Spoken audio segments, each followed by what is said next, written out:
Welcome everybody, and thank you so much for being part of this e-course. This self-care e-course is just fantastic to have your input and really appreciate you being part of it.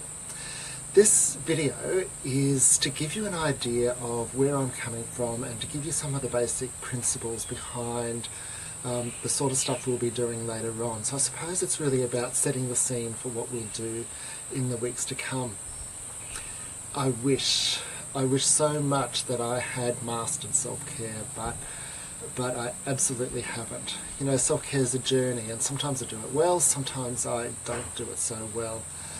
And I suppose I've learnt a lot from the experiences that I've had. I've had times when I've absolutely fallen apart, and I've found that the self-care that is often talked about traditionally as a list of things to do doesn't even come close to cutting what my needs and resources were. And I found that the sorts of things that I was doing really didn't meet the challenges that I was facing at that time. So I've been on a bit of a quest to look at what is it that makes up self-care and how to bring self-care to life. I'm still learning.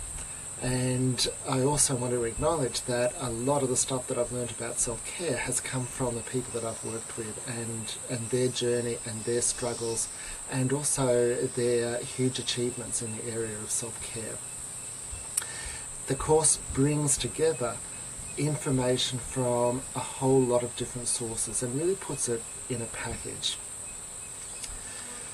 Self-care as a list of things to do, I call it aspirational self-care, really lets us down often. It's not that the things are bad, it's not that the things are wrong, they're great intentions, but it really doesn't meet us where we need to be met. It's often too far removed from where we are at, and we often lack the capacity to put it in place. Although it's well intended, although it has a lot of good ideas in it, so often it can fall into a self-care trap. And that trap is, I will have self-care when I have achieved something. And so you kind of are always asking yourself, am I there yet? Am I there yet? Have I got self-care? Am I better? And unintentionally what that does is that it focuses you on where you are and how you're not there. And so if you're not careful, it can become very much a deficit-based model of working. Self-care, one of the things that we need to know, and I think one of the basic principles that this whole course is based on, is that we're human. We experience joy, we experience laughter, we experience pain and hurt, and we cry. We experience, we have hopes for the future, and we also have fears and worries. We have times when we achieve things and we move forward in life. We have times when we seem to be just treading water and we just can't seem to get anywhere. And we have times when we also fail and we fall flat on our face. We have parts of us that we would rather not own up to and probably prefer not to have, and sometimes push to the side and pretend that aren't there. We also have amazing qualities and skills that we bring to our life. And we have a wonderfulness that is based on just who we are, despite what we do, despite what we achieve and don't achieve. We have an amazing wonderfulness based on just who we are. For me, self-care has to meet our humanness, the whole gamut, the whole range of our humanness. It has to meet the times when we're doing really well and help build and enrich and make that come alive even more.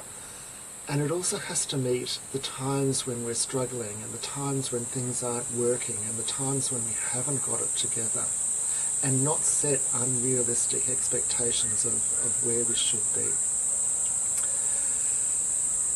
We're all different, and the sorts of things that we'll cover in this course will be relevant at different times to you at different times of your life, but also, you know, some things will speak to you and some things won't. So really just take from this course what's true for you, what's real for you.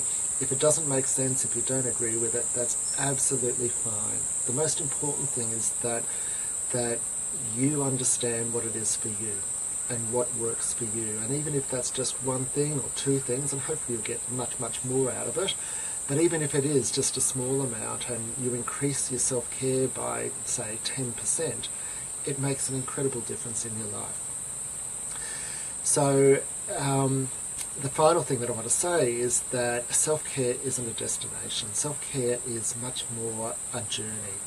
And this course that we'll be doing and this course that we're about to embark on is part of starting that journey and starting a conversation about what is self-care for you and how can that meet your needs, how can that enrich your life.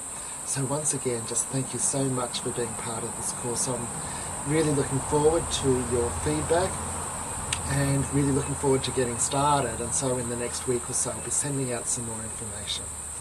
Thanks very much and go well.